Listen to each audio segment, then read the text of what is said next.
I sometimes find when I'm not in the best of moods, say I've had a shitty day at work, or maybe someone has rubbed me the wrong way, I'll go and watch or read material which would shock or disturb or disgust a great many.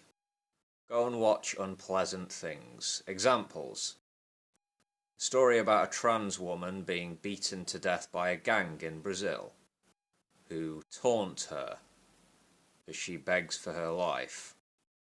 Then they throw her in a wheelbarrow and take her down an alleyway to be shot. I don't ask the question, how can people do something like that? I don't ask that question anymore. Another example, more recent, a Nazi in the US, Charlottesville I believe, running over a group of protesters in his car, just mowing them down, killing a woman and maiming many others. Or I'll watch some racist ranting some crap on a train, some middle-aged, pig-ignorant woman racially abusing some kids, and then acting like she's the victim, actually calling the police when these kids wouldn't give up their seats. Sense of entitlement. Then I find some footage of a group of kids beating the fuck out of a homeless person. Not to steal anything.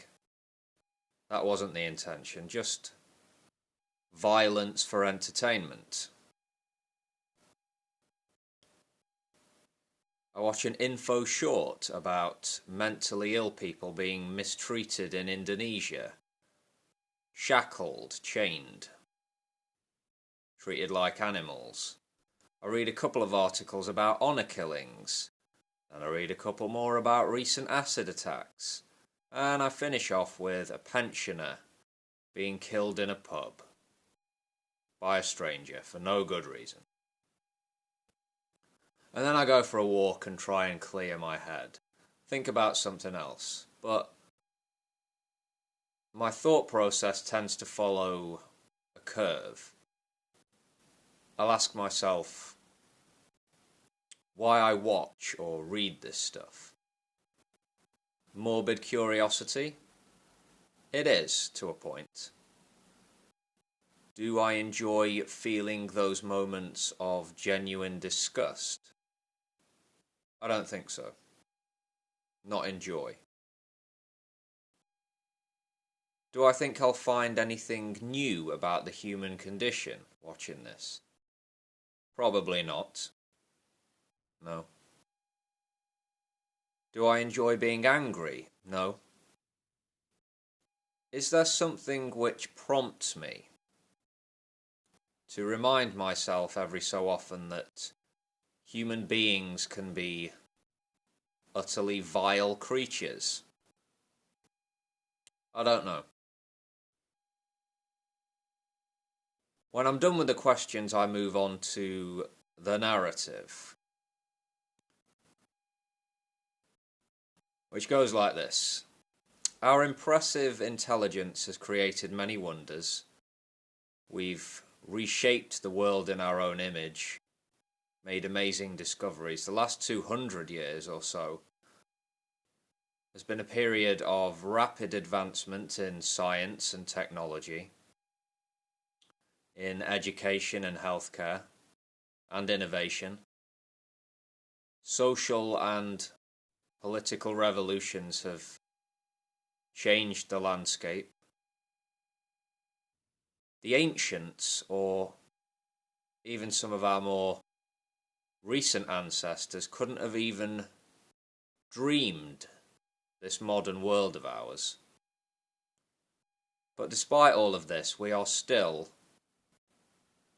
collectively and individually, capable of being so small, so petty, so pathetic, so reactionary. Still, we revel in cruelty and violence. Still, we cling to old hierarchies. Still we kick people down, seeking out the vulnerable, using them as punch bags. And this will of course continue. It'll continue tomorrow, and next week, and next year, and 10 years down the line. But in the long arc of history, is there a chance that, say, 1,000 or 10,000 years from now, assuming humans still exist, and it's a fairly big assumption, that people will look back and count themselves lucky to A, exist at all, and B, exist in a time of true enlightenment, where the horrors of the past are distant memories, and humanity lives in peace and dignity. Maybe this is an overly optimistic projection, and we really will destroy ourselves. We're certainly capable of doing that. But are we capable of a worldwide moral enlightenment? A universal edification?